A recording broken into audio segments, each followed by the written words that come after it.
নবরা এলমা বেহেরোজ পর্ব ৩৩।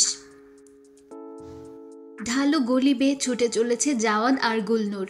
জাওয়াদের পা টলছে, নিঃশ্বাস ভারী, পিঠের ক্ষত থেকে টপ টপ করে রক্ত ঝরছে, লাল ছোপ ফেলে যাচ্ছে পথের ওপর, জ্বরে পুড়ে যাচ্ছে শরীর, চোখের সামনে সবকিছু ঘোলাটে হয়ে আসছে। শহরের এই পুরনো পাড়াটা প্রাণহীনের মতো। এককালের বর্ণিল বাড়িগুলো এখন জীর্ণ ভাঙাচোরা।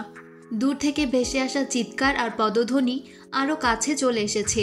রাতের নীরবতা ভেদ করে কয়েকটা কুকুর ডেকে উঠল। জাওয়াদ হোঁচট খেয়ে প্রায় পড়ে যাচ্ছিল। গুলনুর তাকে ধরে ফেলল। চারিদিকে তাকিয়ে ইশারা করলো একটা পুরনো দোতলা বাড়ির দিকে। জানালায় হলুদ আলোর আভা। কে যেন জেগে আছে এত রাতে। বাড়িটার গায়ে লতাপাতা জড়ানো, দেয়ালের রং অনেকটাই খসে গেছে। দুজনে টলতে টলতে এগিয়ে গেল বাড়ির গেটের দিকে। কালো লোহার গেট, মোর্চে ধরা। জাওয়াদ দুর্বল হাতে গেটে করাঘাত করল। কেউ আছেন? কোনো সাড়া এলো না। শুধু দূরে কোথাও একটা প্যাঁচা ডেকে উঠল। গুলনুর উদ্বেগে ছটফট করছে, তার চোখে মুখে আতঙ্কের ছায়া। সে জাওয়াদের হাত টেনে বোঝালো আবার কড়া নাড়তে। জাওয়াদ আরো জোরে করাঘাত করল, কিন্তু বাড়ির ভেতর থেকে কোনো সাড়া এলো না। উপরের জানালার আলোটা নিভে গেল। অন্ধকারে ডুবে গেল তাদের শেষ আশা। গুলনুর দ্রুত জাওয়াদকে টেনে সামনে এগোতে লাগলো। পেছন থেকে ভেসে আসা কণ্ঠস্বর আরো স্পষ্ট। ওদিকে গেছে, ওদিকে। গলির শেষে একটা চৌমাথা। কোন দিকে যাবে? গুলনুর দ্রুত চারিদিকে তাকাচ্ছে। বাদিকের গলিটা আরো সরু, আঁকাবাঁকা। ওখানে অন্ধকার বেশি। জাওয়াদের হাত ধরে টানতে টানতে বাদিকের গলিতে ঢুকে পড়ল। জাওয়াদের পা আর এক পাও এগোতে চাইছে না। রক্তের ধারা এখন আরো বেড়েছে। কালো প্যান্টের পেছনে গাঢ় লাল ছোপ। মাথার ভেতরটা ঘুরপাক খাচ্ছে। চোখের সামনে সব ঝাপসা হয়ে আসছে। সে থমকে দাঁড়ালো। গুলনুর। কণ্ঠস্বর এত দুর্বল যে নিজের কানেই অচেনা লাগলো। তুমি চলে যাও, আমি আর পারছি না। গুলনুরের চোখ দুটো জলে ভরে গেল। সে তৎক্ষণাৎ জাওয়াদের ডান হাতটা টেনে নিজের কাঁধে তুলে নিল। জাওয়াদকে ছেড়ে সে যাবে না, কিছুতেই না। সামনের বাড়িটা পুরনো হলেও যত্ন করে রাখা। দরজায় একটা ছোট্ট পিতলের নকরা ঝুলছে। গুলনুর কাপা হাতে সেটা বেশ কয়েকবার নাড়ল। দরজার ওপাশ থেকে কারো পায়ের শব্দ ভেসে এলো। কে?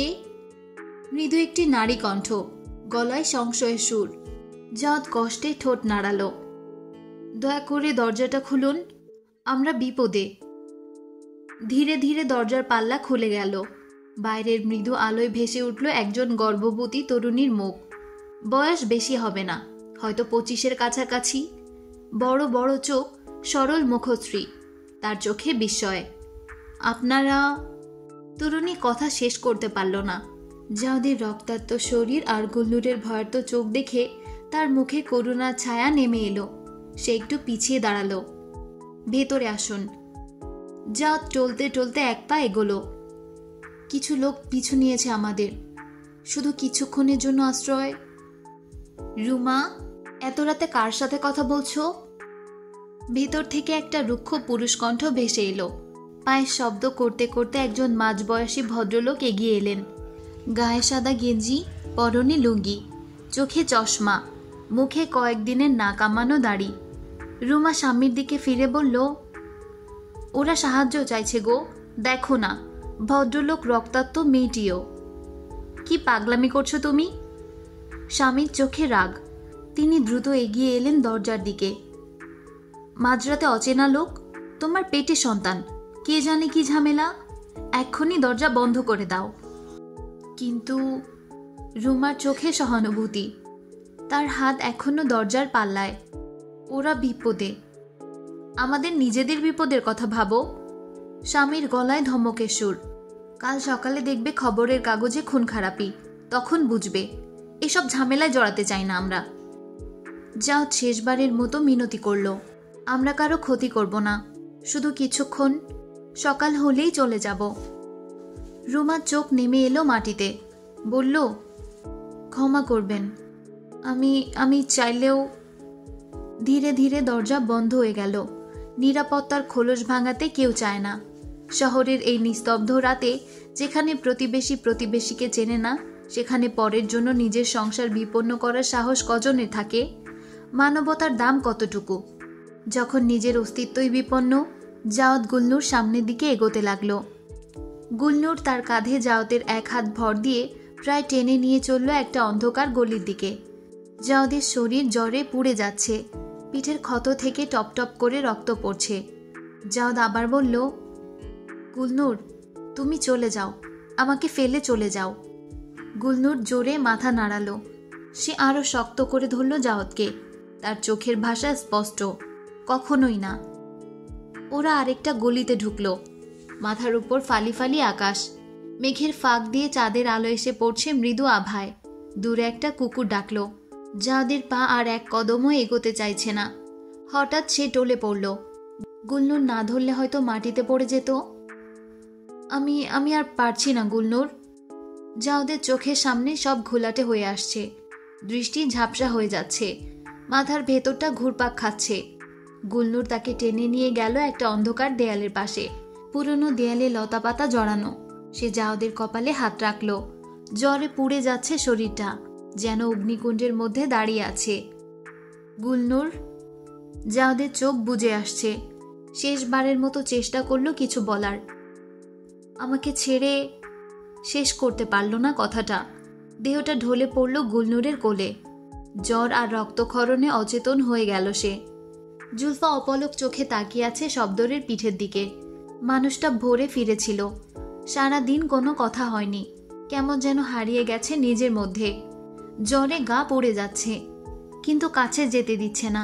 দূরত্ব বজায় রেখে চুপচাপ শুয়ে আছে। ব্যবসায় লোকসানের কথা ভেবে একেবারে ভেঙে পড়েছে। জুলফা কয়েকবার কথা বলার চেষ্টা করেছে। একটু পানি খাবেন? ওষুধ, চা? শব্দ নীরব। জুলফার হাঁসফাঁস লাগে। মানুষটা তো এভাবে কখনো চুপ হয়ে যায়নি। হতাশ হয়ে পাশ ফিরে শুতে যাচ্ছিল, এমন সময় শব্দরের ভারী কণ্ঠস্বর কানে এলো। জুলফা। জুলফা তৎক্ষণাৎ ফিরে তাকালো। কিছু দরকার আপনার? না। খারাপ লাগছে? শব্দ নীরব রইল। জুলফা আবার জিজ্ঞেস করল মৃদু স্বরে, খারাপ লাগছে আপনার? 3 যুগ কবেই পার করে গেলাম জুলফা। শব্দ থমকে গেল একটু, গলা পরিষ্কার করে নিল। মানুষের জীবনে এমন কিছু মুহূর্ত আসে যখন একজন আপনজন ছাড়া আর কিছুই সহ্য হয় না। আমি সারা জীবন খুঁজেও সেই মানুষটাকে পেলাম না, বরং ভুলের পর ভুল করে গেছি। শব্দর দীর্ঘশ্বাস ছাড়ল। এই দীর্ঘ জীবনে একজন মানুষ জুটল না যে আমাকে বুঝবে, যার কাছে মনের কথা সব খুলে বলা যাবে। কেন কেন এমন হলো জুলফা? এসব ভেবে নিজেকে কেন কষ্ট দিচ্ছেন? শব্দ ধীরে ধীরে জুলফার দিকে সম্পূর্ণ ফিরে শুলো। রাতের আবছা আলোয় তার ক্লান্ত পরিণত মুখের দিকে তাকিয়ে জুলফার বুকের ভেতরটা মুচড়ে উঠল। কি বেদনা মানুষটার চোখে। সে আস্তে আস্তে স্বামীর জ্বরে গরম হাতটা নিজের হাতের মধ্যে তুলে নিল। কোমল কণ্ঠে বলল, সব ঠিক হয়ে যাবে। আমি সব সময় আপনার পাশে থাকব, আপনার আপনজন হয়ে। শব্দরের চোখের কোণে অশ্রু টলমল করে উঠল। মনে হলো এই নির্ভরযোগ্য ছায়াটাই সে জীবনভর খুঁজে বেরিয়েছে। ভোর হতেই জমিদার বাড়ির দরজায় এসে দাঁড়ালো নাভেদ। সুফিয়ান তখন বারান্দায় বসে কাগজের পাতা উল্টাচ্ছিলেন। নাভেদকে দেখে তিনি দ্রুত উঠে এলেন। নাভেদ, এসো এসো। কেমন আছো বাবা? দুজন বৈঠকখানায় গিয়ে বসল। মনির চা আর মিষ্টি দিয়ে গেল। সুফিয়ান পাঞ্জাবির পকেট থেকে রুমাল বের করে কপালের ঘাম মুছলেন। তোমার ব্যাপারটা শুনলাম, খুবই দুঃখজনক। এই বয়সে এতগুলো বছরের অভিজ্ঞতা নিয়ে বসে আছি, কিন্তু এমন অন্যায় কমই দেখেছি। কিভাবে এমন হলো বলো তো? তোমার বাবার সম্মতি ছিল? নাভেদ মাথা নিচু করে বলল, যে যোগ্য সেই বসেছে, বাবার সম্মতিতেই। এ কি কথা বলছো নাভেদ? তোমার মতো ব্যবসায়িক বুদ্ধি আর দেখিনি। তুমি যেভাবে বাজার ধরেছ, যেভাবে নতুন নতুন পদ বের করেছ, এমন দক্ষতা খুব কম মানুষের থাকে। তোমার বাবাকে আমি 20 বছর ধরে চিনি। সেই সময় থেকেই শুনে আসছি, কলকাতায় থাকার সময় তুমি নাকি একাই পাটের নতুন বাজার খুঁজে বের করেছিলে। সেখানকার বড় বড় ব্যবসায়ীরা তোমার কথা শুনত। সুফিয়ান একটু থেমে চায়ে চুমুক দিলেন, তারপর আবার বললেন, তোমার বাবা যদিও সম্মতি দিয়েছেন, কিন্তু আমার মনে হচ্ছে এটা তার মনের কথা নয়। এরকম একজন ছেলেকে তিনি হয়তো চাপের মুখে পড়ে। কথাটা শেষ না করেই থামলেন। এখন কোথায় আছো? আপাতত বন্ধুর বাসায় আছি। কি করবে ভেবেছ? রাজধানীতে যাব ভাবছি। কোনো অফিসে ঢুকতে পারি কিনা দেখব। সুফিয়ান বিরক্তি আর বেদনা মেশানো কণ্ঠে বললেন, তুমি চাকরি করবে? তুমি যে মানুষটি পাটের নতুন বাজার তৈরি করেছ, পশ্চিমবঙ্গের বড় বড় ব্যবসায়ীদের সঙ্গে চুক্তি করেছ, সেই তুমি অন্যের অধীনে কাজ করবে? তোমার শিরায় শিরায় ব্যবসার রক্ত বইছে নাভেদ। নিজের যোগ্যতাকে এভাবে অস্বীকার করো না। অফিসের টাকায় কি হবে? কথা শেষ না করেই তিনি থেমে গেলেন। জানালার বাইরে তাকিয়ে দীর্ঘশ্বাস ফেলে বললেন, যদি এই দুর্যোগে না পড়তাম, তোমাকে নিজের পাশে রেখে দিতাম। এখন?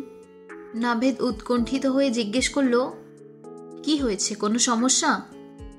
সুফিয়ান উঠে জানালার ধারে গিয়ে দাঁড়ালেন। বললেন, সব ভেস্তে গেল বাবা। একসঙ্গে সব ব্যবসায়ী চুক্তি ভেঙে দিয়েছে। পাট, ধান, সরিষা কিছুই নেবে না। কে যে এই ষড়যন্ত্র করেছে? তার কণ্ঠ রুদ্ধ হয়ে এলো। একটু সামলে নিয়ে আবার বললেন, তবে সময় থাকতে তাকে খুঁজে বের করব। কিন্তু তার আগে। তিনি ঘুরে দাঁড়ালেন। তার চোখে আতঙ্ক। এই সংকট থেকে বের হতে হবে, নইলে গ্রামের মানুষ পথে বসবে। কত কৃষক যে আমার কাছে ধার করেছে, তাদের ছেলেমেয়েরা না খেয়ে থাকবে। সব ফসল পচে যাবে, পোকায় খাবে, ইঁদুরে কাটবে। তিনি আবার চেয়ারে বসে পড়লেন। হিসাবের খাতাটা হাতে নিয়ে পাতা উল্টাতে লাগলেন। তার আঙ্গুল কাঁপছে। একটা পথ বের করতেই হবে নাভেদ, নইলে এত মানুষের জীবন। কথা শেষ না করেই তিনি চুপ করে গেলেন। নাভেদ কিছুক্ষণ ভেবে বিনীত স্বরে বলল, আমি হয়তো আপনার মতো অভিজ্ঞ ব্যবসায়ী নই, তবে অনুমতি দিলে কিছু কথা বলতে চাই। সুফিয়ান চায়ের পেয়ালা নামিয়ে রেখে অনুমতি দেয়া দৃষ্টিতে তাকালেন। নাভেদ একটু সামনে ঝুঁকে বসল। আমরা যদি বড় ব্যবসায়ীদের বদলে ছোট ছোট ব্যবসায়ীদের সঙ্গে যোগাযোগ করি? আমি অনেক ছোট ব্যবসায়ীদের সঙ্গে পরিচিত। প্রত্যেককে সামান্য পরিমাণ নিলেও মোট মিলে সমস্ত ফসল বিক্রি হয়ে যাবে। তাছাড়া একজন ব্যর্থ হলেও অন্যরা থাকবে, ঝুঁকি ছাড়িয়ে যাবে। সুফিয়ান গভীর মনোযোগে শুনছেন। আর আপনার জমিদারির মহিলারা যদি পাট থেকে শিল্পজাত পণ্য তৈরি করে, আমি বাজারজাত করার দায়িত্ব বুঝিয়ে দিতে পারবো। তারা এখনই শুরু করতে পারে সহজ কিছু দিয়ে, যেমন পাটের সুতা দিয়ে হাতের কাজের বাজারের ব্যাগ। এতে কোনো কলকবজা লাগবে না, শুধু হাতের কাজ। এরপর ধীরে ধীরে করতে পারে চাটাই আর পর্দার কাজ। এগুলো খুব কঠিন না। একটু অভিজ্ঞতা হলে কলকাতার বাজারের জন্য মেয়েদের হাতের ব্যাগও বানাতে পারবে। নাভেদ আরও বলল, দেখুন, এখন আর শুধু চটের বস্তা আর দড়ি নিয়ে বসে থাকলে চলবে না। কলকাতায় থাকার সময় দেখেছি, সেখানে এসব জিনিসের দাম কদর। বড় বড় দোকানে বিক্রি হয়। পাইকারি ব্যবসায়ীরা গ্রামে গ্রামে খুঁজে বেড়ায় এসব জিনিস। রেলে করে পাঠালে খরচও কম পড়বে। তারপর একটু থেমে বলল, আর এখন তো কলকাতার বাইরের বাজারও খোলা যাবে। শুনেছি দিল্লি, মুম্বাইতেও এসব জিনিসের চাহিদা বাড়ছে। ওখানকার দোকানদাররা নাকি গ্রামের তৈরি জিনিস খুঁজে বেড়ায়। তবে এসব ধীরে ধীরে। আপাতত কলকাতার বাজারটা ধরলেই হবে। এতে করে গ্রামের মানুষের আয় বাড়বে, পাটের দামও বৃদ্ধি পাবে। সুফিয়ানের চোখে বিস্ময়ের ঝিলিক দেখা গেল। আরও একটি প্রস্তাব। নাভেদ একটু থেমে বলল, প্রতিটা গ্রামে ছোট ছোট সমবায় গঠন করা যেতে পারে, যেখানে নারী পুরুষ সবাই মিলে কাজ করবে। এতে আপনার জমিদারির উন্নতি হবে, মানুষের জীবনযাত্রাও উন্নত হবে। শুধু পাট নয়, ধান সরিষার জন্য এই পথ খোলা আছে। নতুন করে চিন্তা করলে নতুন পথ আপনা থেকেই বেরিয়ে আসে। সুফিয়ান স্তব্ধ হয়ে কিছুক্ষণ তাকিয়ে রইলেন নাভেদের দিকে। নাভেদ বিনম্র ভঙ্গিতে মাথা নত করে বলল, তবে সিদ্ধান্ত আপনারই। সুফিয়ান আস্তে আস্তে উঠে দাঁড়ালেন। নাভেদও সম্মানে উঠে দাঁড়ালো। সুফিয়ান পিতৃস্নেহী নাভেদের কাঁধে হাত রেখে বললেন, এই পরিকল্পনা যদি সফল হয়, এই সংকট যদি কাটিয়ে উঠতে পারি, তবে তুমি আমার ব্যবসার অংশীদার হবে। নাভেদ চমকে উঠল। বলল, আমি? কিন্তু তুমি অন্যের দরজায় দরজায় কেন ঘুরবে? তুমি আমার সঙ্গে থাকো, তোমার মধ্যে সততা আর নিজের মতো বুদ্ধি দুটোই আছে। তুমি আমার শব্দরের পাশে থাকো, যা চাও যা দরকার সব পাবে। নাভেদ বিনম্র কণ্ঠে বলল, আমি শুধু ব্যবসা নিয়ে থাকতে চাই, লাভ ক্ষতির হিসাব নয়, শুধু কাজটা ভালোভাবে করতে চাই। সুফিয়ানের মুখে তৃপ্তির হাসি ফুটে উঠল। তিনি ভেতরের দিকে তাকিয়ে বললেন, মনির, মনির, শব্দরকে খবর দে, আড়তে আসতে বল। তারপর নাভেদের দিকে ফিরে পিঠে হাত রেখে বললেন, চলো বাবা, আড়তে গিয়ে আলোচনা করি। রোদ তেমন চড়া নয় আজ, আকাশের গায়ে হালকা মেঘের ছোঁয়া। জুলফার পায়ের শব্দে ছাদের কবুতরগুলো উড়ে গেল। ধীরে ধীরে সে ছাদে উঠল। পরনে খয়েরি শাড়ি, সবুজ পাড়, শাড়ির আঁচল মেঝে ছুঁই ছুঁই। হঠাৎ চোখে পড়ল একটা টকটকে লাল গোলাপের ওপর। অবাক হয়ে সেদিকে তাকিয়ে রইল। এই ফুলটা এখানে এলো কোথা থেকে? তার পাশেই একটা পুরনো রেডিও। কতদিন আগের কথা, যাত্রা দলে যখন অভিনয় করত তখন ওখানকার একটা রেডিওর সামনে বসে বসে কত গান শুনেছে। কতবার ইচ্ছে করেছে রেডিওটা নিজের কাছে নিয়ে আসতে, কিন্তু পারিনি। অন্যের জিনিস কি করে আনবে? আজ সেই রেডিওটাই যেন তার জন্য অপেক্ষা করছে, থেমে থেমে গান বাজছে। জুলফা আস্তে আস্তে এগিয়ে গেল। প্রথমে গোলাপটা তুলল হাতে, তারপর রেডিওটা। হালকা ধুলো জমেছে ওর গায়ে, আঙ্গুল দিয়ে মুছে নিল সেটা।